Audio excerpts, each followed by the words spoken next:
Welcome to You, Me, Empathy, a safe place for leading with your heart. Hey, thanks for being here. You, Me, Empathy is the official podcast of the Feely Human Collective, a collaborative mental health community designed to empower each of us to grow our capacity for empathy, vulnerability, and emotional wayfinding. Just a friendly reminder that this podcast is for educational and entertainment purposes only and is not a substitute for medical advice, diagnosis, or treatment. No one is just a silly boy with a feely heart. You can support the show by leaving a review in Apple Podcasts, following us on social media at Yumi Empathy and Feely Human, and joining the Feely Human Collective community at feelyhuman.co. And now your host, Known Wells. Hello, Feely Humans. Welcome to another episode of Yumi Empathy. My name is Known Wells. I am the founder of the Feely Human Collective and creator and host of this podcast, Yumi Empathy. This is episode 171 on allowing people to see us just as we are with schizophrenia activist and Schizophrenic NYC founder Michelle Hammer. Michelle is lovely. She's a Feely human like you and I. And in this chat, we explore how we can move the needle on ending stigma around mental illness, being diagnosed and feeling like people will judge us, Michelle's own schizophrenia journey, and the beauty of telling people about our mental illness and allowing people to see us as we are. There's power in that. And more on that in a bit. But before we get to the episode, I wanted to remind you that on April 14th at 2 p.m. Pacific time, April 14th at 2 p.m. Pacific time is the next Feely Human workshop. It's only $5. It'll be about 90 minutes to 2 hours. And we're going to talk about empathy, specifically about empathy for self. And there's a vulnerability activity and there's art homework. It's very fun. It's only $5. I hope you can join. Again, it's April 14th at 2 p.m. Pacific time. And there's less than 10 spots left. So if you want to get in on that, check it out at illustratingempathy.com or go to feelyhuman.co and go to the workshops tab and click on Illustrating Empathy. Hope you can make it. Hope to see you there. It's going to be a lot of fun. Again, it's limited to 30 people, and there's a handful of spots left. And if you have signed up, make sure to do the second step in the registration process to purchase the item from the shop. It's only $5. Again, that's at illustratingempathy.com. Also, if you want to support me and this podcast and the work I do at Feely Human and Yumi Empathy, consider supporting me on Patreon. That's patreon.com/feelyhuman.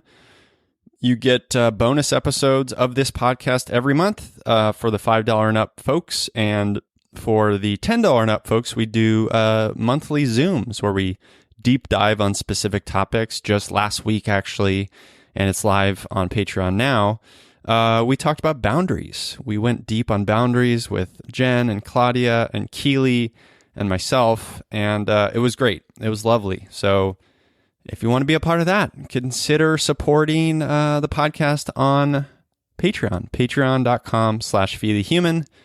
Again, those links will be in the show notes for this episode. And the last thing I want to say related to this episode topic is, this idea of showing up as we are in the world and allowing people to see us just as we are. We didn't get into specifics about this aspect in the episode, but when we show up in the world and when we allow people to see us just as we are, there's an important piece of that, and it's something Brene Brown says about who has earned the right to hear our story. And the truth is, not everyone, right? Not everyone has earned that right. Not everyone chooses to see us.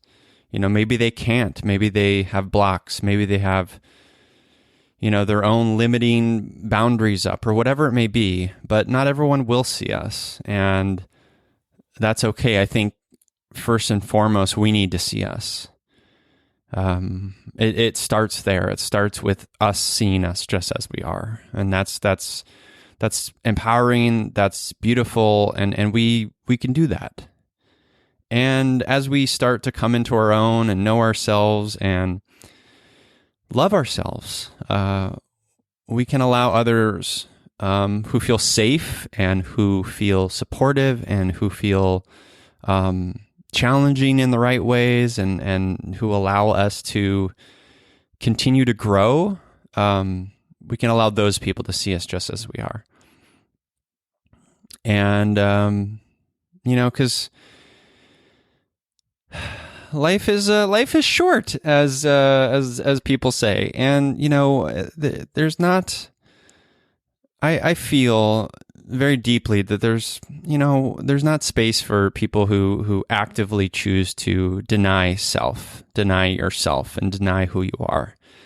Those people aren't maybe your people, and even if they are people that maybe quote unquote should, and maybe there are no shoulds. Maybe that's not even the right thing to say. But I'm talking about maybe family members even, right? Some people just won't see you as you are, and it's hard, but you need to see you as you are and find the people who will. And I am that person, and this community of Feely Humans, we are those people. So, and Michelle is that person. So thank you for being here. I just wanted to say that. Thank you for showing up as you are in the world. You're a beautiful Feely human, and I'm proud of you.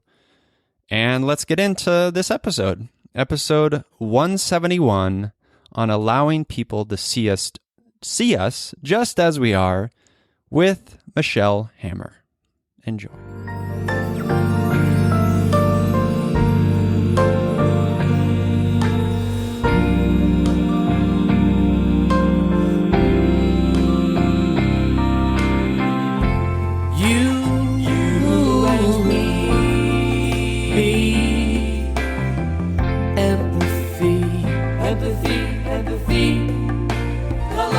La la la, you, me, empathy, yeah, la la la. Welcome to You, Me, Empathy, the official podcast of the Feely Human Collective. On this show, we explore the struggles, the triumphs, the brights and the darks we face as humans trying to get by on this wondrous and overwhelming pale blue dot. The intent of You, Me, Empathy is to talk openly, without judgment, about our mental health, our neuroses, our shared anxieties and worries, to create a dialogue that is vulnerable and deeply human and empathetic, and to share that dialogue with others to inspire emotional and cognitive collaboration and insight, so we can, hand in hand, break down the stigma that make us feel shame and guilt for struggling, for feeling our feelings, for being Feely humans. You, Me, Empathy is a safe, friendly space designed to inspire the beauty in each of us. Today, I'm inspired myself to be here with stigma-pummeling schizophrenia activist and founder of Schizophrenic NYC, Michelle Hammer. Hello, Michelle. Hi, how are you doing? That was quite the intro. I really liked it. Thanks. I'm doing well. How are you? I'm doing good. I'm in freezing New York. It's pretty here, but it is what it is. It's New York, so it is. You can't complain. I lived in New York for 2 years, right after college, back in 2005. Oh wow, which area? Bedford-Stuyvesant, or Bed-Stuy. Oh, okay. I'm familiar. Brooklyn. Yeah. Which part are you in? I'm in Astoria, Queens. Okay, nice. Yeah. I like that area too. It's pretty chill. I like it. I like it a lot. Yeah.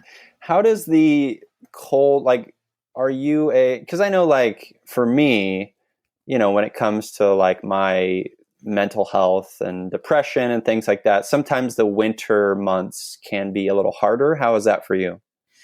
Yeah, the winter months, there definitely is that seasonal depression.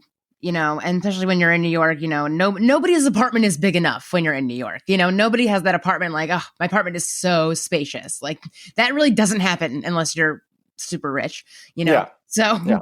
it's kind of like, okay, where are we going to go now? And now it's like, quarantine. So you have to eat outside under heat lamps and stuff. So you can't even like really go to a restaurant like usual. You can't really go to brunch like usual. Everything's kind of weird. But, New York just it just is what it is. The people are the people. You make the best of it. People think we're like, New Yorkers are so rude. We're not rude. We're just, we are who we are. And if you get in our way, we get annoyed, But there hasn't been tourists like there's been tourists. So we haven't been as unhappy as usual. Because, it gets annoying. Like the group of tourists that just piles on the sidewalk and doesn't move. Like the sidewalk is for walking. It's called the sidewalk. You have to walk on the sidewalk, not stand in a group and figure out where you're going to go next. Like there's things like that give people the New Yorker mean impression. But we're not mean people, We're nice people. We just deal with the people that have to visit New York all the time. But they're not here right now. So now we're just dealing with the people with the masks right now. Like, put on your mask. Why are you not wearing a mask? Because you're always within 6 feet of somebody. Always. Yeah. Always. Has there been a resistance to, there has been here in Southern California, a resistance to wearing masks? I don't know if you want to call it a resistance or just like an idiocy sometimes. Like sometimes you're just not wearing a mask, but when you should be wearing a mask, it's like, why are you not? It makes no sense. Actually, there was a whole video of a Karen down the street at this bagel place that we know. And there was a video like she wasn't wearing a mask in the bagel store. And then she was yelling and there's a woman like saying, she needs to wear a mask. She needs to wear a mask. And then the lady came over to her and started coughing in her face. And then she smacked her or something like that. So there was a Karen down the street, but mostly a New York Karen. New York Karens. Wow. Yeah. Who knew they existed? Oh, there's a lot of New York Karens. Subway, you don't even know. When you're taking up space on the subway. But now it's different. See, the subway used to be really, really, really squished with people. Like you were right next to everybody. But now it's like, get away from me, And people are purposely not sitting down next to people when it used to be like, I want a seat. I want a seat. I want a seat. Like, can I sit there? Can I sit there? Can I sit there? And everyone was squeezed next to each other. Now it's not like that. Now it's like, get away from me. I don't want to sit next to you. Do you, as, putting the sort of global pandemic aside, do you feel like you're the type of person who likes to be in crowds, or do you like that space? I appreciate both. I understand why we're doing this space right now. Like, that's fine, whatever. But I've always liked a crowd. I like a lot of people. When I see a lot of people somewhere, I think it's because they like where they are. So I think a crowd is a good thing. I'm in New York City. It's a crowd. I always thought people like millions of people are in New York City because they love it. So I'm like, that's why I'm here too, because I love it too. Why would I not want to be where everybody else is? It's awesome here. So many opportunities for everything. I pop up on the street and talk to bazillions of people that just walk by and they already see a huge sign that says Schizophrenic NYC. And they're like, what in the world is this? And then I'm like, well, let me tell you about it. Yeah. No, I both like and gives me anxiety that fact about New York City. Meaning, I like the connection, and I, of course, feel like as humans we need that connection. It's an integral part of our own health and stuff. But also, I need space, and I need, I'm an introvert, so that piece of it is sometimes hard for me. But I don't know. Yeah, people have said there's so many people right next to each other, but nobody's talking to each other. That's so weird. And it's like, no, I get it. Just how it is. It's just how it is. There's that many people right there, but nobody wants to talk to each other. It's fine. Whatever. But I would say it's not fine. Let's get into the work that you're doing with Schizophrenic NYC. Okay. That is a space that requires that sort of connection, that requires the conversation around the conversations we're not having as a society when it comes to mental illness, right? Right. Right, exactly. So that's basically what I'm doing. And like what I usually like I have the pop-up shop, like I said. Basically I just set up I've been setting up most recently in front of the Fountain House Gallery on 49th and 9th, or it's 48th and 9th, I forgot right now. And I have the huge sign that says Schizophrenic NYC. I have the shirts and it's like I'm mentally ill and I don't kill. And people will just walk by and they're just like, what is this? Like, what is this? Can you explain this to me? What does this mean? And I'm like, well, have you heard of Schizophrenic NYC? And the answer is usually no, you know. And I'm like, well, I'd love to tell you about it. And I tell them, like, you know, Schizophrenic NYC was made by me, a schizophrenic New Yorker, trying to change the way that New York City sees mental health, especially the mentally homeless, donate a portion of the profits to help them out. And I just like go on and on. I keep explaining. And then I see, you know, what they think. And a lot of times when I talk to people, they either tell me about, you know, their struggles with mental health, a friend's struggle with mental health, or a family member's struggle with mental health. So my whole thing is that if it's so common, why is there so much stigma? Like 1 in 5 New Yorkers has a mental health issue, but nobody talks about it because of all the stigma. So it kind of makes no sense to me, you know, the stigma part. It's because it's, as I said like 4 times right now, it's so common. And it's, you know, I'm just trying to, if we talk about it more, like I try to say the shirts, you know, I'm trying to start a conversation. It's up to you to continue it.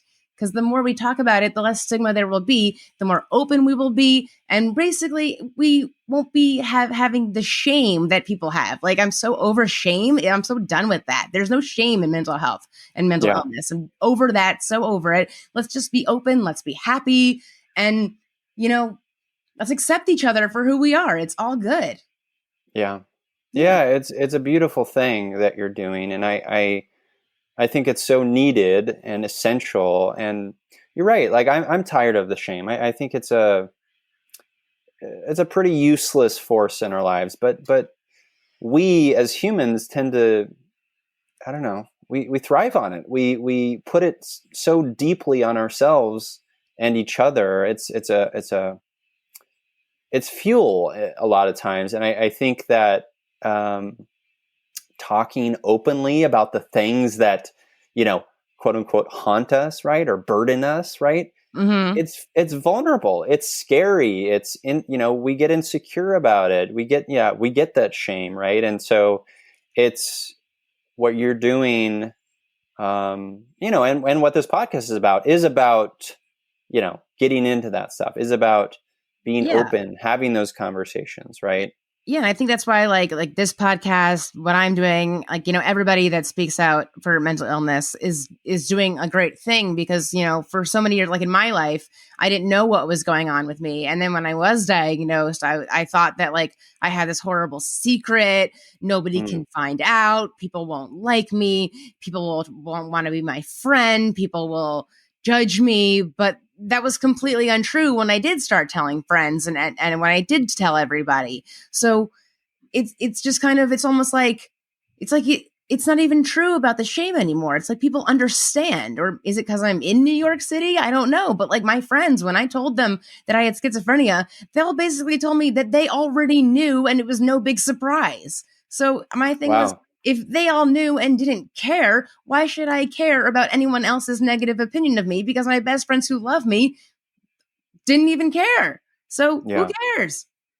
You know, like if you got a problem, bye. That's what I say. Bye. Bye. See, this is where your, I don't know, New Yorkerism helps, because you have that, you know, I don't know, call it self-confidence or bravado or whatever. They call it the New York attitude. The New York attitude, right? But like, you know, there are people like maybe myself, right, who grew up in an environment where talking about this stuff just doesn't happen. It's taboo. You don't do it. You lock up all the secrets. And when you talk about it, then you're bringing shame on the family, or you're dabbling in negativity or whatever it may be. So I get it.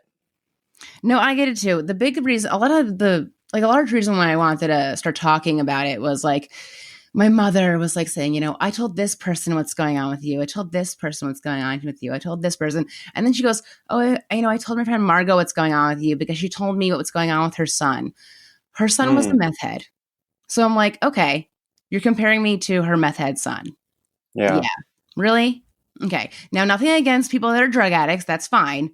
But like, you're comparing me to the same amount of shame, I guess, that a schizophrenic person and a meth head should have the equivalent amount of shame. One is chosen, one is not. That might be controversial, but I'm just kind of saying.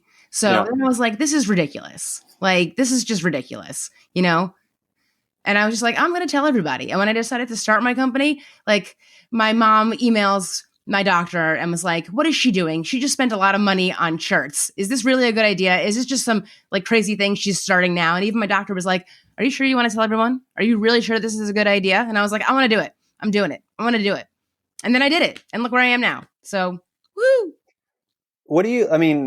Let's unpack like how you got to the decision of like, I'm going to tell people, because it's not easy. It's uncomfortable, right? You're unlearning a lot that we're told as kids. Yes. Yeah.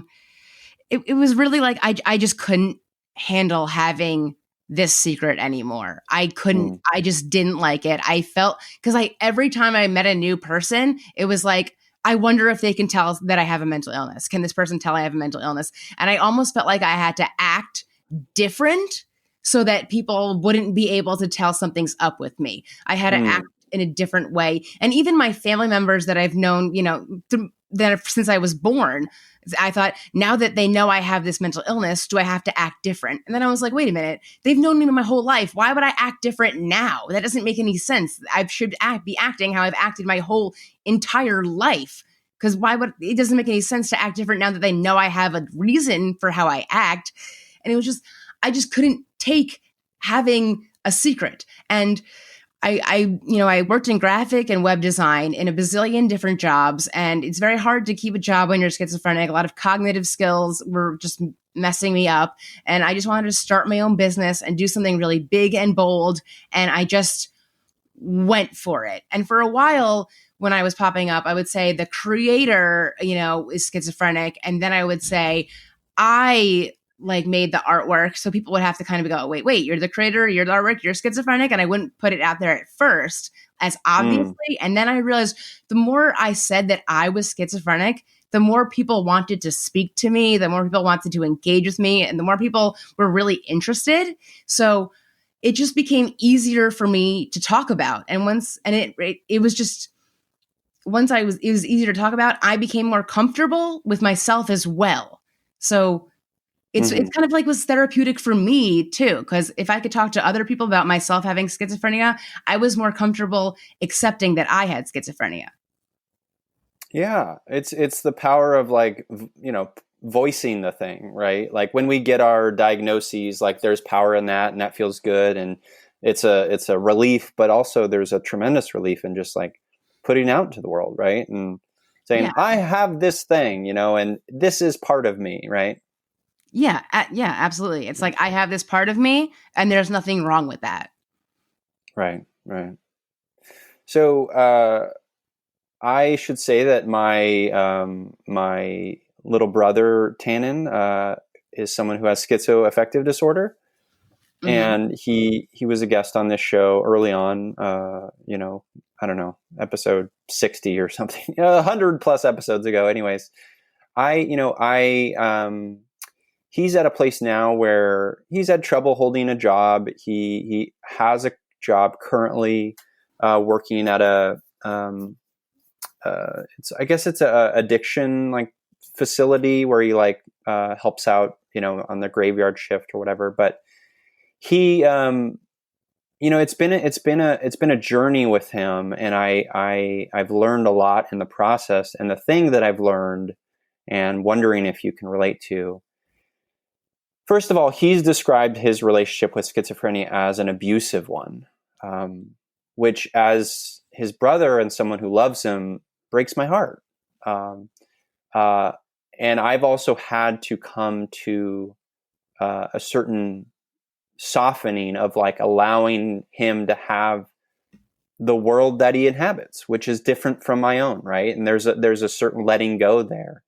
And I'm wondering how that has been for you, and how that has been for, the people close to you.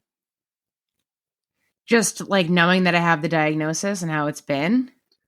Yeah, just, because it's, I'll tell you this, like Tannen, he has very, like, he believes very deeply in his soul and in his core that he has a relationship with, he has voices, he has voices. He, these things are part of his reality, right? And they're not part of mine. And who am I to say that, like, they're not true or whatever, right? Like, that's not, I'm not going to put that on him. That's unfair of me.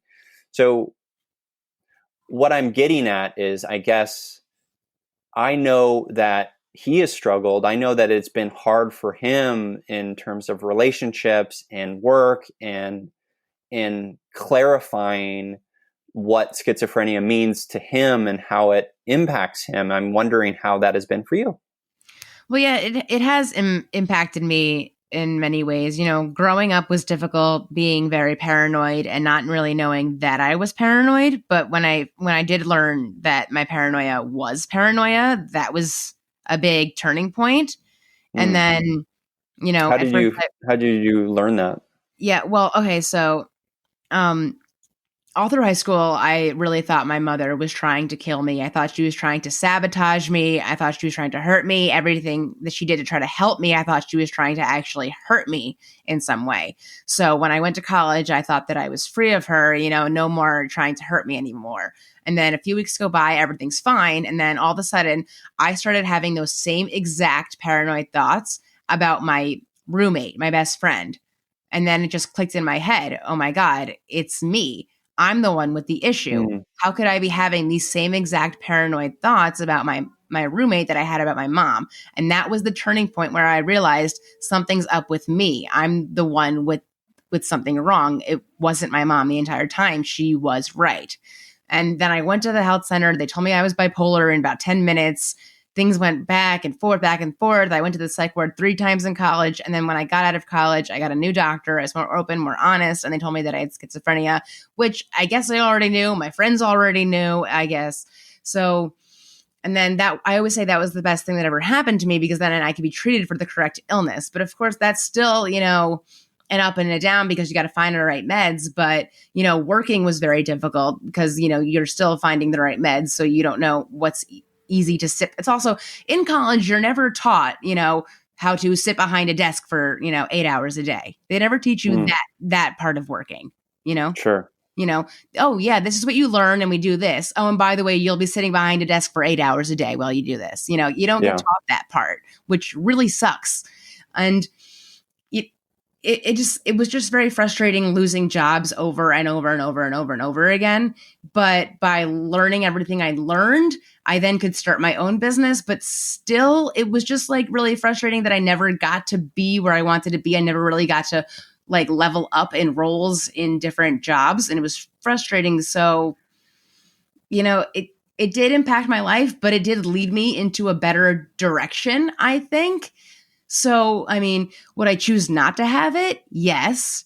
But I think for having it, I think I'm doing well with it. I think I could be in a much worse place, but I think I could be doing good. But I think I'm doing okay. Yeah. You know what I'm saying? Of course. Yeah. No, you're doing amazingly. And right. I appreciate the context there. I wonder, you mentioned that, your friends weren't surprised when you got your schizophrenia diagnosis. What do you think they saw in you where they could come to that conclusion? Pretty much they just saw me talking to myself all the time with a lot of gestures and just speaking. And they kind of just knew. They just absolutely knew. They said it couldn't have been more obvious. Honestly, I told them, 3 of them were all eating dinner. And one said, I thought that's what you had the whole time.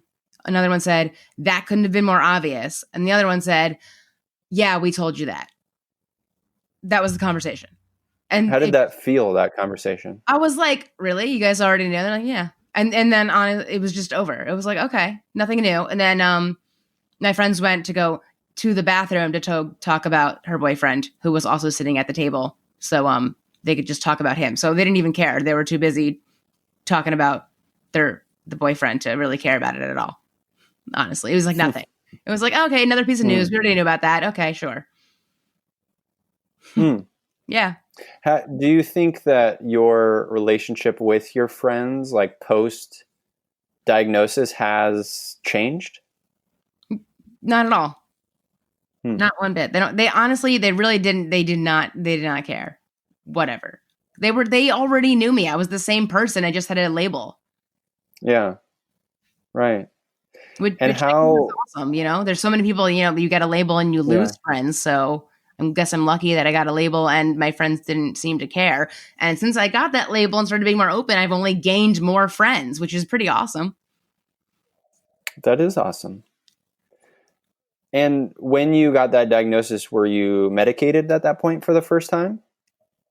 No, I was first medicated when I was 18 and I was told I was bipolar, but none of those meds really worked right because I'm not bipolar.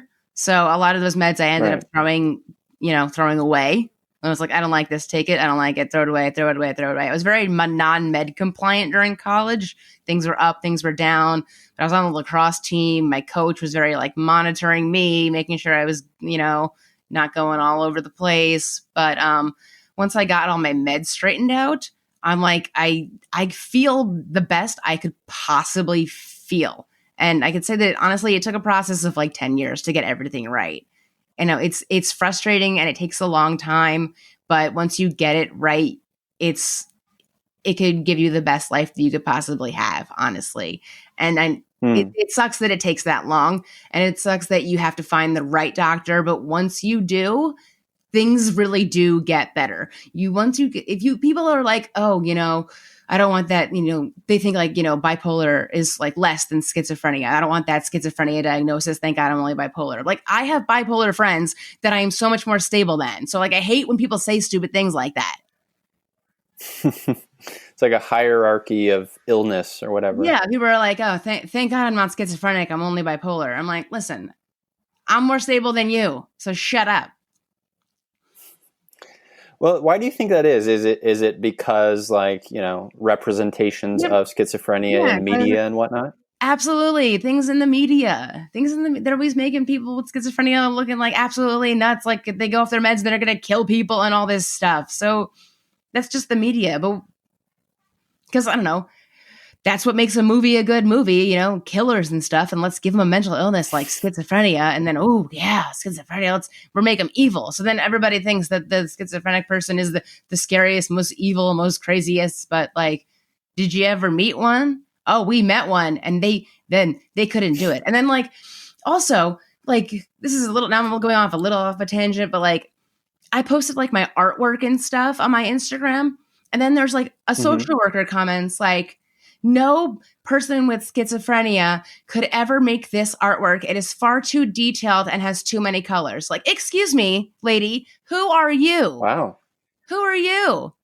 Obviously, you don't know that many people with schizophrenia if you're going to be that rude. And what kind of social worker would ever say that to a person with schizophrenia? Obviously, you know nothing, lady, and you need to give your certificate, bachelor's degree, whatever you have, give it back because you're a moron. Because I have schizophrenia, and that's the artwork I make, and the reason why it's so busy is because it comes from my busy head. You didn't even read my description, you dumbass. Really? You're going to say I can't make this artwork because it's too busy? You don't know anything. I can't stand social workers sometimes because I call it schizophrenic NYC. No, it's a person with schizophrenia. Listen, lady, I can call myself what I want. Stop telling me that I'm insulting myself. It's just semantics. People with diabetes call themselves diabetic. A person with lung cancer who has cancerous lungs. They are cancerous. You don't call them a cancer, but they have cancerous lungs. Yes. Come on, people. Stop yelling at me for schizophrenic. It bothers me so much. Just shut up already, you stupid social workers. I can't stand you. Sorry. I mean, don't be sorry. I love it. I love all of it. I think the reason for things like that happening, and it's happened to me in certain ways, is stigma. But it's also, at the end of the day, I think just fear and insecurity and wanting to project our own insecurities on each other, right? That's the thing, right? it takes courage and vulnerability to allow people to be who they are and to meet them where they are. Yeah, I just don't understand like if I'm the person with schizophrenia and I'm calling myself schizophrenic, how can you say that I'm insulting myself? Right? Right. Does that make any sense to you? I just don't. I mean, I think psychologically it makes sense, like, you know, unpacking the fear and insecurity that people have. But I think it's patently, you know, awful, and we shouldn't do that to each other, but we do it all the time. I think it's funny. Like words keep becoming bad words. Like when people used to say like, "Oh, that's so gay." So I didn't say that. So I used to go, "That's so lame." And then somebody just told me you can't say the word lame anymore. So I'm like, what am I supposed to say now? I mean, that's just the evolution of language. But I do think it's important what you pointed out in terms of like, this is who I am and this is how I represent myself. And that's empowering and that's important. Yeah. Yeah. Cause actually I didn't, it was like 2 years went by until I met somebody who was a friend of mine, my friend who was a social worker. And I said, she was like, "Oh, you're bipolar?" I said, "No, I'm schizophrenic." And she was like, "No, they like to say you're a person with schizophrenia." So it was 2 years this diagnosis before somebody told me that I wasn't supposed to say schizophrenic. So how was I supposed to know that I've been insulting myself for 2 years? Whatever. And then one time I'm at my pop-up shop and it's schizophrenic NYC, and some lady yelled at me that I was using a label and that she's an advocate who's written books. Listen, lady, you've written some books. I never read your books. I don't know who you are, but you're yelling at me before I explain it to you, which is stigma. Is it not? Are you judging me before you get to know me? You are. So who's doing the wrong thing here? Who's doing the wrong thing? You, lady, you. You didn't even tell me what books you wrote. Because anyone can self-publish. I can write a book right now and self-publish today and say that I've written books. Anyone can. Because who are you, lady? Who are you? Just yelling at me in the market for no reason instead of having a conversation with me. Is that really worth it? Does that really make any sense? To yell at me instead of talking to me about the label I'm using? How about you discuss with me? Have a conversation. Talk in any way.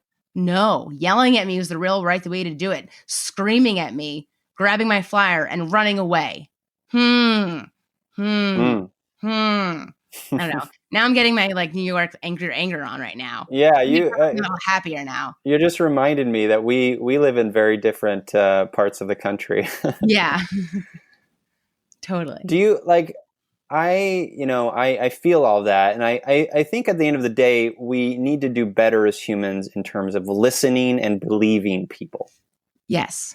Right? Yes. Absolutely. Like why don't like it is a practice, right? Like just like empathy is a practice, it takes time, it takes effort, it takes patience. Listening and believing people is a crucial part of community and connection. And I think when we don't do it, it just breeds the stigma. It brings mistrust into communities. And it's like a saboteur of like good, healthy conversation. Yeah, exactly. I mean, one time I was at my pop-up shop and a guy just comes and slams on my table and goes, "Can you explain this to me?" So I start going, "Okay, yeah. Schizophrenic NYC, made by me, schizophrenic New Yorker." Blah, blah. He goes, "So you're schizophrenic?" And I go, "Yeah." He goes, "Oh, you're very brave," and walks away. I was like, okay. Okay. Well, I guess I answered his question. Okay. Why do you think he was like initially so like in your face? He must have some sort of connection to schizophrenia, and he probably thought that I was making fun of it. Because people think that sometimes I'm making fun of schizophrenia when I'm not at all making fun of it. You know, I'm starting a conversation about mental health. So yeah, you know, people think I'm joking. I'm not joking. I know it's like, don't be paranoid. You look great. Yeah, ha ha ha. But like it's a pun, you know, because paranoia, schizophrenia, ha ha ha. But they're like, you know, I get all kinds of comments. I've gotten all kinds of comments about good comments, bad comments. But, you know, bad stuff always sticks in my head because I'm a paranoid schizophrenic. And of course, that's what goes around and around and around because that's who I am. But people always want to find a reason to complain or argue about something. But then if you do take the time to understand and listen, you know, they're like, wow, this is really amazing. And I love what you're doing. Just Yeah. No, which agreed. most people's Agreed. reaction is like, I love what you're doing. And then like, it's only this small little part that's like, what is this? But most people are like, this is really, really great. And it's actually really funny. Like whenever like a therapist comes or whenever a psychologist or psychiatrist, one of their number one question is always, what meds are you on? They always want to know. Always. It's hilarious. And they always want to know. Are they just concerned for your well-being, or they're just curious because they're like, you don't seem like, you seem like you're doing pretty well, so what meds are you on, by the way? Yeah. Like, okay, what meds are you on? I'm not telling you. Okay. Okay. I don't share that. I only share it with some no worries. that come to my pop-up shop. Sure. Yeah, that's fair. Yeah. So you maybe like illuminated just something in my mind a moment ago when you're having these conversations with psychiatrists who pop by and stuff like that. There is this like, and maybe it's in the representation in media or the stigma of it, but the homelessness piece of it, which I know is like close to your heart, like. I think there's this idea that like, I guess let me ask this, like, why do you think that there are a large population of homeless people who have mental illness? Well, I think a lot of it could be caused by drugs and drug withdrawal. So sometimes it might seem like they're mentally ill when a lot of it might be just withdrawal from drugs. But also sometimes, mental illness can cause homelessness because, possibly the family doesn't want to deal with them anymore, or it's really just a lot of healthcare. There's a lot of issues with the healthcare system. Some people's, the healthcare that they have, they can only have 10 visits a year, 10 visits to a therapist a year. Like that's not going to help. You have to go a lot, or some people just have no access to any kind of healthcare or any kind of anything they can go to. And it's like sometimes if you don't have the money, you can't get any help, which is really unfortunate. And that really needs to change somehow. And if you can't afford meds, what are you going to do? It's like a never ending cycle of how can you help people when you won't help people? It's like they want to help the homeless people, but they don't want to give people the tools to actually help them. Like, oh, here's a shelter. Okay, they're in a shelter. But what about the mental health care that they need? Oh, well, we don't want to give them, we can't just give everybody everything, we can't give them everything. Well, then what's going to happen? It's right. Everybody needs to work together. But there is a great foundation in New York City called Fountain House, and it's a big clubhouse for members. Everyone has a mental illness, and you apply, and it's really good for just helping out with anything. There's all kind of different sections in it. You can work in different sections, and it like helps you fill out forms and anything, and it's health insurance, and it's really helpful. So definitely props to them. I'm a member of theirs too, and I help a lot with the gallery, and that's where I pop up in front of, and they do a lot with that. So I would totally say check them out if you're curious. But it's just, I wish that I could answer the real answer to that question. But if I really knew the answer to that question, I'd be like a gazillionaire, because then I could fix the world. But yeah, it's just like a never ending problem, because people just see homeless people as more of a problem instead of something they could fix and solve, which makes me think, how many homeless people have died, during COVID? Nobody has those numbers, do they? Because nobody seems to really care. That's what I think. Yeah. Yeah, it's devastating. I mean, I think there is a piece of it that we and you are controlling, which is breaking down the stigma, right? The stigma is a big piece of like, the piece where, the people who are struggling with mental illness and they're outcast from their family because they're just fed up, right? They're tired. Yeah. They don't want to deal with it anymore. And that a piece of that is, more empathy, more understanding, more just understanding of like what goes into like having mental illness. Like let's do a little legwork on that front, right? Yeah, what goes into it. And then, I feel like some places, like, they can have them live in their basement, but in New York City, nobody really has a basement. So they're just like, get out, just get out, just go somewhere else. Or, you're afraid maybe if you call the cops, sometimes the cops come, and like somebody who was a Fountain House member, her sister called the cops on her. The cops came and they shot her dead. So, yeah. And the cop was found not guilty, but the city awarded the family $5 million. How does that make any sense if the cop was found not guilty, right? Interesting. Yeah. Right? Ugh. So I mean, that's just like yeah, systemic issues in terms of just, first of all, our medical establishment, and then, the police force and all that. Right. So it's kind of like, sometimes it's like you don't want to call the cops on someone that who's having an issue because you don't want to accidentally get them killed. Yeah. Yeah. I had to call the cops on my brother years ago. This was years ago, before he was diagnosed, and during a period of time where alcohol addiction, alcoholism was like the symptom of his mental illness. It was, he was sort of trying to process, I think, his schizophrenia through just, drinking himself to death. And I remember calling, and we were trying to do, just kind of like get him in for, 72 hours. Right. And it didn't go so well. I mean, it was, he's thankfully still alive and breathing and doing much better today, but it's scary. That whole situation is scary and devastating and heartbreaking.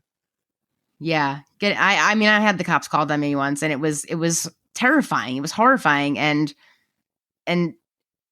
I don't think it was the right solution whatsoever. I just, it's scary. It's just, there just needs to be better training, honestly. It's just better training, period, or Yes. A special task force just for that situation. Right. Really, I think the fix, without getting too much. I agree. I think that's a piece of it. I think where the fear comes in from, like a civilian like me, right, or anyone else, listening, is like, I don't know what schizophrenia is, right? So do the work, right? Try to understand it. Read books. Like, there are amazing resources out there, and that's like step one. Can we like fully empathize? No, but we can empathize with the reality that, like, this person is struggling, and we have, as a human, struggled before, right? Mm-hmm. Definitely. Yeah. So how has this pandemic been for you and your mental health? Oh, this pandemic. Oh my goodness. It's been boring. My mental health has just been like, bleh. When are things going to get better? I'm bored. But I mean, I wasn't alone during the whole thing. I did quarantine with someone, so it wasn't like terrible, but stressful at times, annoying at times, but making it work, but not loving it at the same time. Right. Yeah. Right. How has it impacted Schizophrenic NYC? Well, I haven't been able to pop up really at all. I popped up maybe twice, but I've just been selling online, just at schizophrenic.nyc. I've been selling online, shipping stuff. That's been going okay, but, not having pop-ups, not being able to do speaking engagements, or doing some Zoom stuff, like speaking to classes like that. But it's impacted it. But you gotta, reevaluate, readjust, make things changes, and, make it happen. Always got to make it happen. Do it good. You just try your best, reevaluate, make it work. Just make it work. Make it work for the best. Never give up. Make it work. turned a room in my apartment into an office. I'm kind of loving it. Nice. Yeah, it's pretty sweet in here. Excellent. Pretty sweet in here. Made some new products, did some new artwork. You know, whenever I'm bored, I really could just do a bunch of artwork, which is always fun. You know, fun stuff. That's wonderful. Yeah, Mhm. it's good. It's good that you have a outlet like that. Yeah, love it. Yeah. And what, like, how do you see Schizophrenic NYC like evolving this year? Wow, evolving this year. I don't even know. I want to one day have schizophrenic.world, right? And then I'll have schizophrenic.world stuff everywhere and in stores and all over the place or pop-ups everywhere. I mean, that's my dream, but like, who knows? But like, wouldn't that be awesome? Schizophrenic.world. Yes. That would be awesome. Do you own that domain? I sure do. Haha. You think I would say that There you out loud go. if I didn't own that domain? Nothing's there though, but nobody can steal that domain right now because I already bought it. Good, good. I'm proud of you. That's Yeah. wonderful. Yeah. No, I want that for you too. I think it'll happen because, you know, I think lived experience, as you've proven, is such a powerful force for getting the word out about this stuff. Yeah, I do think lived experience is really important to talk about. Like, I think it's a lot different than when you hear a speech from like a doctor talking about patients. When you actually hear it from the person, it means a lot more, you know? I agree. It's like, I'll tell you about my life. I'm not a doctor. I'll tell you about my patients. Like, shut up already. Like, whatever, you know? Hear it from me, you know? There's nothing worse than like a doctor telling you about like, or like you only hear like the horrible story, like my schizophrenic son killed my husband. Like, that's a horrible story. I'm sorry that happened to you, but let me tell you about the accomplishments of my life, even though I have schizophrenia, you know? I don't want to hear all these horrible stories all the time. Let me tell you the good things, you know? Right. People share bad stories. People, you know, also, you ever heard like crisis in mental illness is always public, but wellness in mental illness is always private, you know, because you'll always hear, you'll hear the story like, you know, this person with schizophrenia attacked an innocent person or people, but you'll never hear this person with schizophrenia woke up in the morning, had some coffee, went to work, after work went out with friends, then went home, had some dinner, watched some TV and go to bed. You know, you'll never hear that. You only hear the crisis, but because that's what makes the news. And that's why that's the stigma, because you never hear like, oh, that schizophrenic person, they had a great day. You know, you never hear, oh, they're doing great. Oh, that schizophrenic person. Oh, we're giving you a great news source. They had chicken for dinner. That, you know, you don't hear that. You only hear the bad stuff, you know? And it's like when a person is sick, it's like it's all their fault. But when a person gets better, the doctor is praised. The doctor did something well, you know? The doctor's praised for doing well. But when the person is doing bad, the person gets in trouble for doing bad, you know? Give the praise to the person who got better. It's like only the doctor gets the praise when they do better. It almost doesn't make any sense. I catch my flow?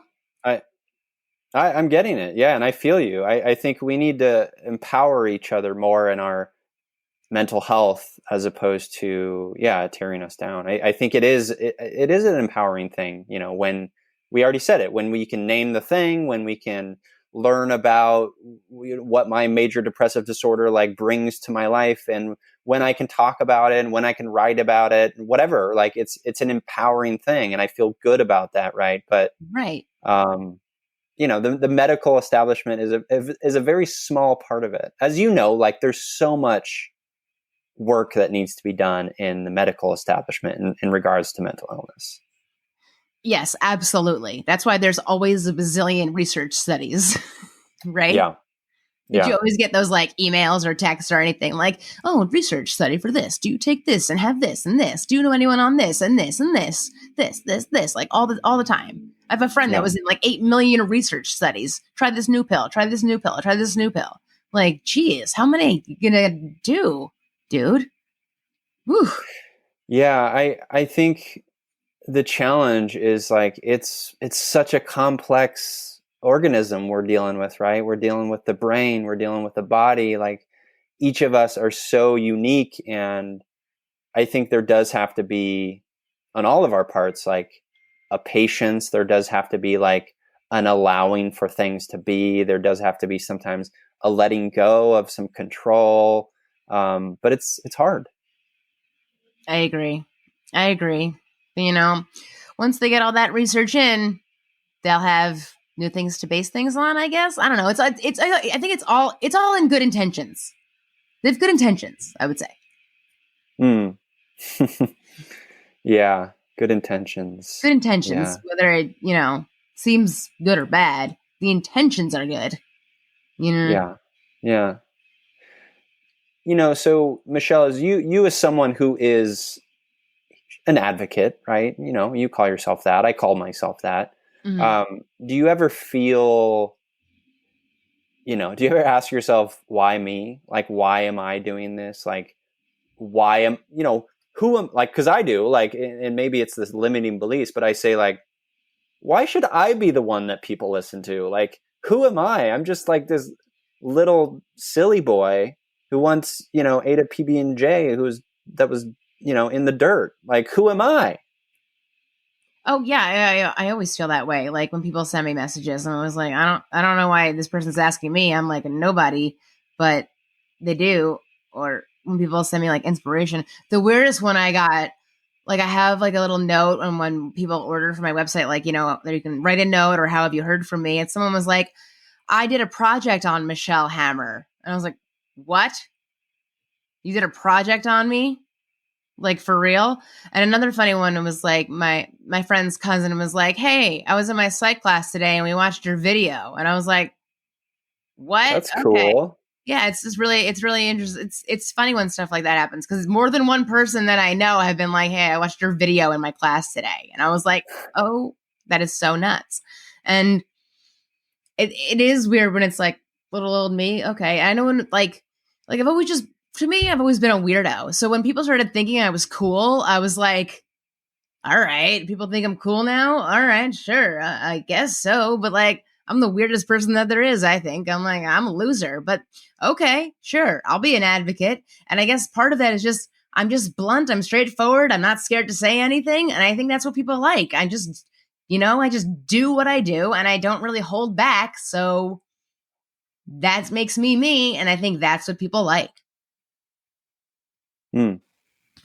Yeah. And I think I bring that up because I think that, us as advocates, being, just, these independent forces in, communities and relationships, whatever, like we do need to like hold on a little bit to the like, hey, this is a great thing we're doing. Like, hey, like, build up our own self-esteem, right? Because it's easy to dip back into the like, who am I? But the reality is, Michelle, like you're doing wonderful work in the world of advocacy, and especially in the world of like ending stigma. Like, and that's a beautiful thing, and that touches so many lives. And so you should be proud. Thank you. Yes, I try. I try to feel proud. Yes. Though Good. I have an issue with the word proud. I always have, because Mm, I've always felt the word proud meant like you've achieved something that someone thought it was impossible for you to achieve. interesting. So when people have said like, I'm proud of you, it's kind of like, you thought I couldn't do this? But that's my own problem. That's my own problem. I Yeah. understand. That's my Yeah. own issue with the word proud. But like, yeah, I should be like, I did something good, and I should like accept that I did something good and like allow myself to be proud of myself because of it. I should. So I should like, yay, yay, like woohoo, woohoo, yay. Yeah. So I I'm mean, gonna accept I hear that. Yes, I hear that, and I think at the end of the day, like me being proud of you or not, like shouldn't impact your own. Like it really just it comes from within, right? Like that's the thing that matters the most is like me being proud of myself, regardless of like whatever someone says. Mm-hmm. Yeah, totally. Yeah. Totally. So, I guess let's transition into empathy heroes.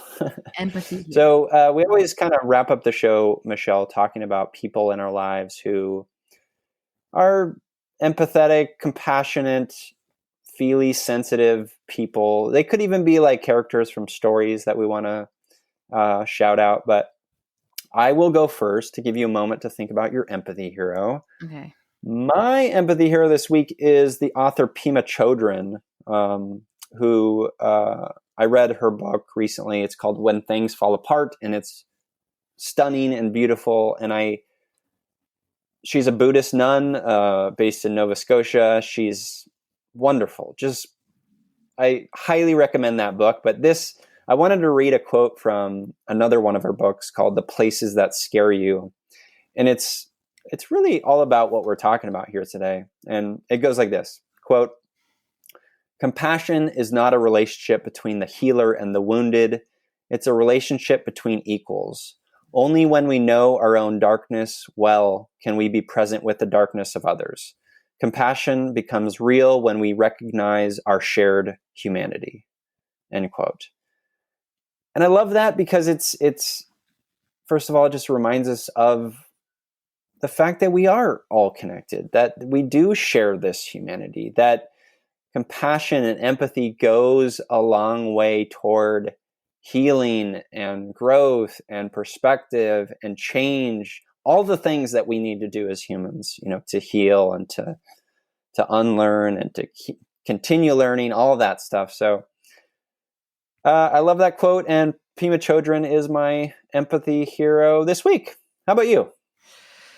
Well, I guess always my hero of all kind I think saved my life since I was a young girl would be Buffy the Vampire Slayer. Always. Oh, there we go. Always. I mean, she is like the best, she just says, strong is fighting, strong is fighting. It's hard. It's work. I don't know the whole quote. I'm going to Google it right now, actually.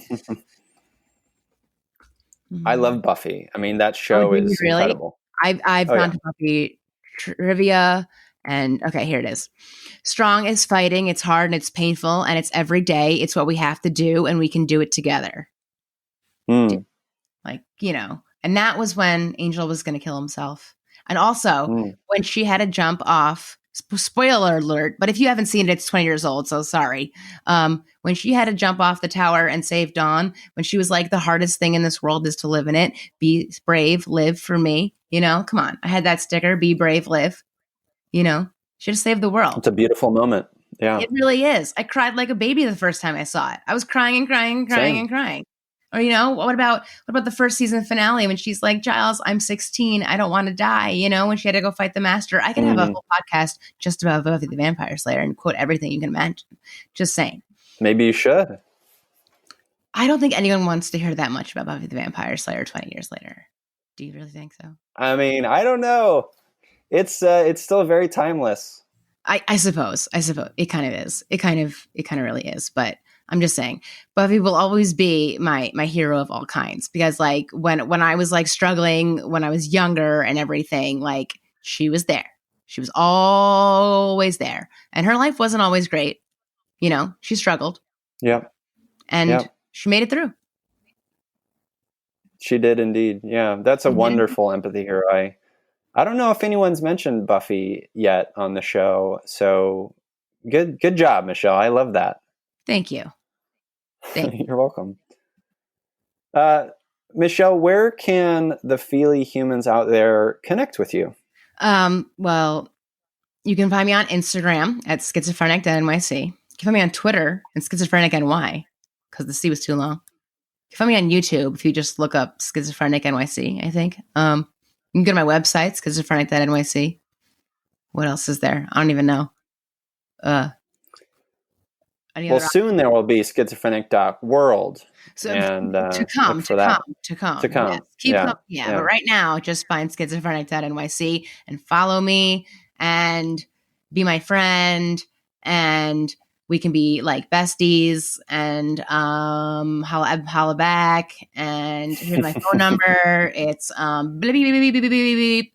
I just said it, but you couldn't hear it. And yeah, that's everything. Totally. I love it. Yeah. And you'll let us know when you can do pop-ups in New York City again. Oh, totally. But you can totally just order from me online. Hi. Yay. Yes, do that, listeners. Do that. And all of those links will be in the show notes for this episode. Michelle, thank you for being here with me and sharing a little bit about your story and your heart. And thank you. I appreciate you. You're welcome. Thank you so much for having me.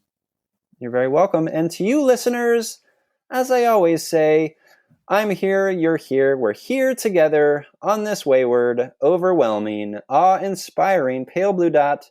We have each other. It's You, Me, Empathy.